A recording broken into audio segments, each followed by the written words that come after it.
Eisenhower military-industrial complex. This this this article from the U.S. Army Medical Department of Office of Medical History, Chapter 8, Selection and Induction. Yvonne C. Berlin, M.D., and Raymond W. Wagner, M.D. I'm going to breeze through this and break it down for you. One of the most important lessons learned from World War I was the high cost of medical care for veterans suffering from nervous and mental disorders, which, by the time of World War II, mobilization had reached $1 billion. Psychiatrists in general, as well as others in responsible positions in government, believed that the staggering expenditure emphasized or highlighted an urgent need for prevention. The induction of mentally unfit for preventing the induction of mentally unfit registrants. Further, World War I experienced and demonstrated that it was also uneconomical, both from the standpoint of manpower wastage and from the expenditure of money and time, to induct men unsuited for military service because of their tendency to break down with mental illness under stress and strain in military life. It was also believed that it was rare for any soldier with a nervous or mental disease to be susceptible of improvement or cure by treatment in military service. Indeed, as stated in the history of the medical department in World War I, such soldiers constantly reported at sick call or were suddenly seized with nervous or mental collapse or become involved in repeated military delinquencies.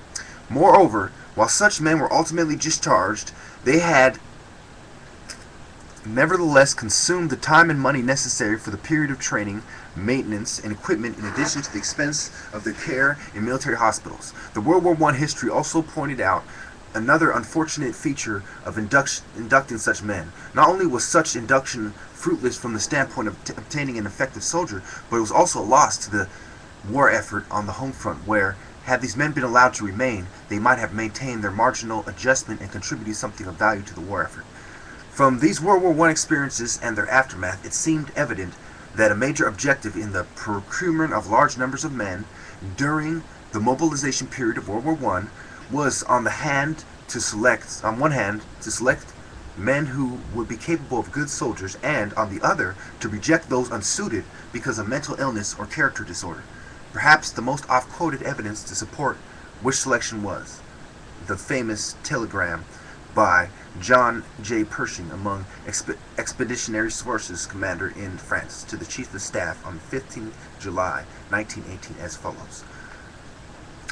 Prevalence of mental disorders in replacement troops recently received suggests urgent importance of intensive efforts in eliminating mentally unfit from organizations. New draft prior to departure from the United States, psychiatric forces and accommodations here inadequate to handle a greater proportion of mental cases than heretofore arriving, and if less time is taken to organize and train new division, elimination work should be speeded. For the record, however, it should be noted that the program for screening out prospective service personnel with potential psychiatric problems during World War I had been extremely variable and by no means consistent. On the nearly 70,000 men eliminated for neuropsychiatric reasons, only 40% had been rejected at the time of their entrance into the Army. Faced with these facts, it would have seemed important to have undertaken new research promptly after World War I, developed methods and techniques for the collection and screening of men for fighting in the army. Unfortunately, practically nothing was done in terms of research and very little more in the developments of plans. So, it goes on to the philosophy of selection. So what they're trying to do is select people who are fit for service, who they don't call mentally unfit, not necessarily having a mental disorder. What the military does is get rid of them. Society, since you're in society, they can't put you in a prison. What they do is put you on a pill. Now it goes on to say that, once we scroll down, that there's different types for the disorders. The type 1, mental defect or deficiency. Type 2, psychopathic personality. Type 3, major abnormalities of mood. Type 4, psychoneurotic disorders, the hysterical, the morbidly anxious, the obsessional. Type 5, pre-psychotic and post-psychotic personalities. So, the type 5 is one of the more rare, I would say, because these people were psychotic before. I refer to the first part of part 5. They were psychotic before they came to the army. It was the environment that changed them. Also, some of these people come from violent environments at home as well, which made them psychotic. So we go on to the disagreement section, which I have just enough time to read. Some exception to the program planning and the various categories of individuals who should be excluded from service was taken by a number of psychiatrists and was voiced by one of the authors, Colonel Leonard G. Roundtree, Chief of the Medical Division, Selective Service System, National Headquarters, 27 January 1941, as follows. In view of the large number of draft boards and the relative scarcity of psychiatrists, it would seem to me that the screen should perhaps be as fine as suggested in Medical Circular Number 1 for the local draft boards, but more certainly not for the psychiatrists of the medical advisory boards. The men thus selected at the local board level as having some deviation should be referred to a psychiatrist of the medical advisory board. Notice the usage of the word deviation.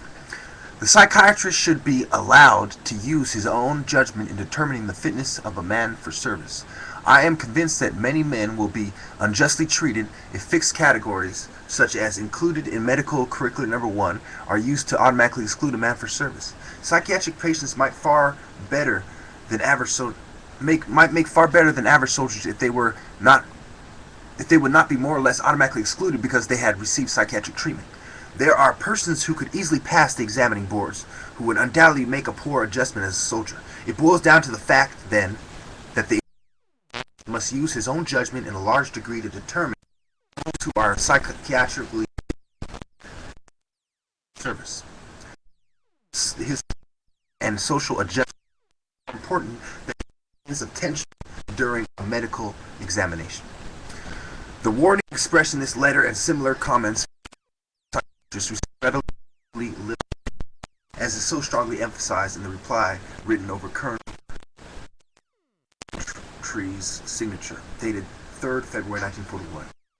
Us can be sure that very grave demands on American manpower may not be made in the future. There is no such emergency in immediate prospect. However, and even if there were, the major characteristics of total warfare would probably indicate much the same policy as that now in force.